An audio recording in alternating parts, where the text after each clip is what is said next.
अस्सलाम वालेकुम वीवर्स, मैं आफाक अहमद हूँ और आप देख रहे हैं स्मार्ट बर्ड फार्म। वीवर्स, कल हमारे एक दोस्त हैं, सब्सक्राइबर हैं मेरे, साद, मोहम्मद साद। वो उनका कमेंट आया था, वो पूछ रहे थे कि मेरे पास तकरीबन 50 पेयर की एवरी है और फ्रिंज की।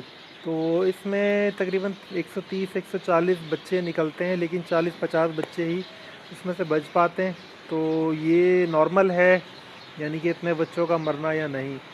तो इसमें भाई, मैंने, आपको याद हो शायद, मैंने पहले एक वीडियो में बतलाया था कि बच्चों को, मोर्टेलिटीज़ को बचाना, कम से कम करना, ये ही आपकी बचत है। यूँ समझ लें, परिंदे को मैं जो कहता हूँ ना, सीखने का जो अमल है, वो ये सीखने के अमल में ये है कि आपको ये मुकम्मल सिस्टम आपको समझना है कि परिंदा ब्रीड कब करता है, कैसे करता है, कितनी करता है, और उसके बच्चों को आपने किस तरीके से सेव करना है।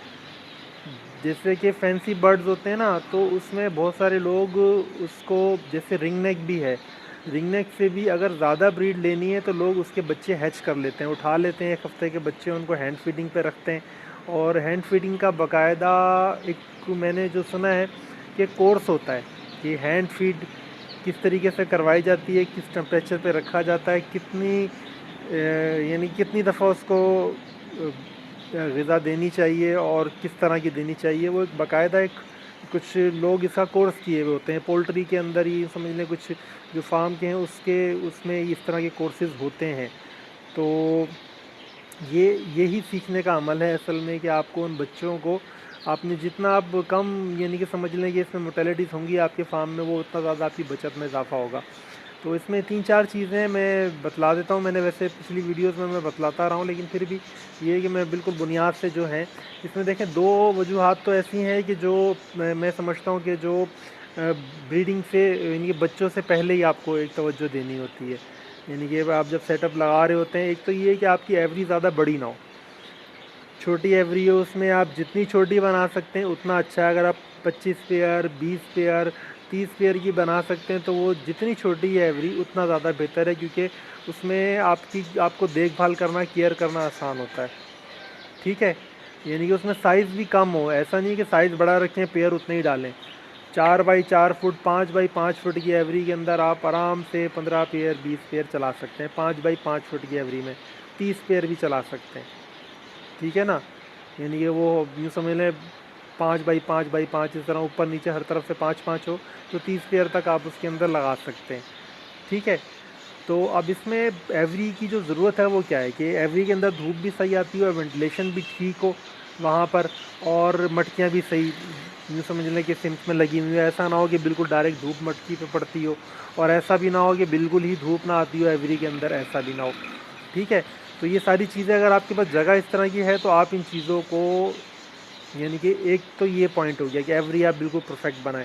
छोटी एवरी का बस फ़ायदा ये होता है कि यार, बड़ी एवरी के अंदर भाई बच्चे निकलते हैं, उनकी जो ये क्या कहते हैं कि पेरेंट्स होते हैं, वो उतनी ज़्यादा केयर नहीं कर पाते, क्योंकि बच्चे सारे एक जगह जमा हो के बैठ जाते हैं। मैंने अक्सर यही देखा है कि उनको भराने वाले 4-6 परिंदे होते हैं जो उनको भरा रहे होते हैं, पेरेंट्स होते हैं, बाकी उनको नहीं भरा रहे होते बच्चों को।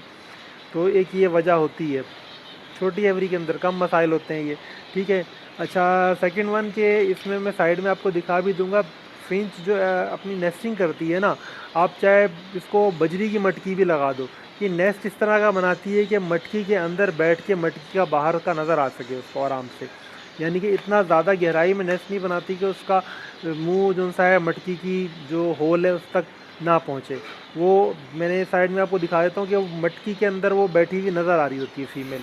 अच्छा, इसका यूँ समझ लें कि मसला ये होता है कि जैसे आप अचानक, कोई खड़का होता है या कोई बंदा जाता है ना, तो वो डर के एकदम से बाहर उड़ती हैं। अब उसमें होता क्या है कि जैसे ही वो उड़ती हैं, वो अगर नीचे उनके बच्चे हैं तो पंजे में बच्चा फंसता है, नीचे गिर जाता है। ठीक है, आम तौर पर भी ऐसा हो जाता है कि यानी कि मेल फीमेल बाहर निकल रहे हैं, अंदर बैठ रहे हैं, वो बच्चा के पैरों में फंसा, गिरा, और वो यूँ समझ लें कि जब नीचे गिर जाता है, उसमें तो फिर ये है कि आप अगर देखभाल कर रहे हैं दिन में, कई दफ़ा वहीं पे आ रहे जा रहे हैं, तो आपको फिर भी नज़र में आ जाता है, हाँ भाई गिरा, उसको उठा के वापस रख दो। ठीक है, अच्छा, इसका एक दूसरा हल एक बंदे ने किया हुआ है, मैंने सुना है, लेकिन मैंने खुद से करके नहीं देखा। उन्होंने घास ख़त्म कर दी और उसमें नीचे वो टाट की बोरिया, छोटा सा ना टुकड़ा एक लगा देते हैं। वो बिल्कुल नेस्टिंग मटेरियल डालते ही नहीं है उसमें। ये होता है कि उनको गहराई प्रॉपर मिलती है, और उसमें यानी कि बच्चों के गिरने का मसला नहीं होता फिर, क्योंकि वो होल ऊंचा होता है, मद्दी जब भी निकल के जाएगी तो बच्चे नहीं गिरेंगे। लेकिन इसके अंदर मेरा अपना ख्याल है कि फीदर प्लकिंग का मसला, शायद फीदर प्लकिंग का मसला आता होगा, क्योंकि वो जब एक दूसरे के पर नोचना शुरू कर देते हैं, क्योंकि ये हैबिट होती है इनकी, इन्होंने अपने नीचे कुछ ना कुछ रखना होता है। अब वो घास रखें या कुछ और रखें, वो उसमें भी जब कुछ नहीं मिलता तो एक दूसरे के पर नोचना शुरू कर देते हैं। इसलिए मैंने वो तजर्बा यूँ समझना ट्राई नहीं किया अभी तक। ठीक है, कभी करके देखेंगे इंशाल्लाह, अगर वो बेहतर लगा तो मैं समझता हूँ वो आसान है।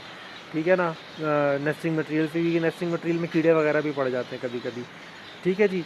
अच्छा, ये दो चीज़ें हो गई। तीसरा पॉइंट मैं आपको बता रहा था कि जब इनके बच्चे निकल आते हैं ना नीचे, जो यानी कि जोड़ने लायक होते हैं, वो बच्चे धूप में बैठते हैं। ठीक है, अब जैसे मैंने आपको साइड पे दिखाया, वो एक कोने में बैठे हुए।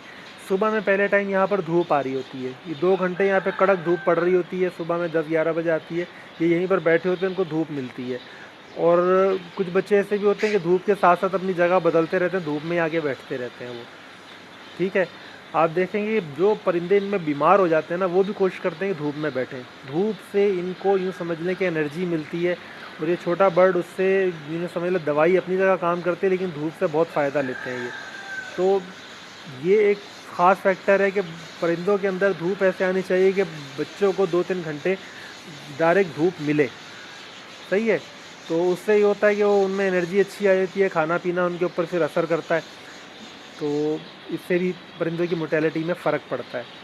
फिर चौथी बात एक जो ख़ास है, बस उसका ख्याल रखें कि आपने जो दाना पानी है ना परिंदों का, वो आपने कोशिश करनी है, जब आपकी एवरी में ब्रीड हो रही है ना, तो आपने वो ख़त्म नहीं होने देना। मैंने आपको बतलाया भी था कि मैं कोशिश करता हूँ कि मैं मगरिब के टाइम ही दाना डाल देता हूँ, क्योंकि परिंदों ने बिल्कुल, इन्होंने अर्ली मॉर्निंग उठना होता है, जब फजर की अज़ानें हो रही हैं, ज़रा सा जो समझ लें रोशनी होती है, उस वक्त उठते हैं और दाना पानी के लिए ये खड़े हो जाते, ये दाना पानी करना अपने बच्चों को शुरू हो जाते हैं।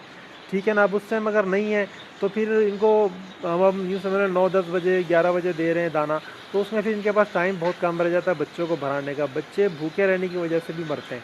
आम तौर पर जो सबसे ज़्यादा मैं समझता हूँ जो ये बच्चों में मोटेलिटी का मसला होता है, वो सिर्फ दाने और पानी की वजह से होता है, कि उनको वक्त पर दाना पानी नहीं मिल रहा होता, वो इसलिए मर रहे होते हैं। अब हम 10-11 बजे दाना करके हमें सोचते हैं हाँ यार दाना तो किया हुआ है, लेकिन बात ये परिंदे खुद भी खाएंगे, अपना पेट भरेंगे, बच्चों को भी खिलाएंगे, और फिर कम से कम 2 टाइम खाएंगे।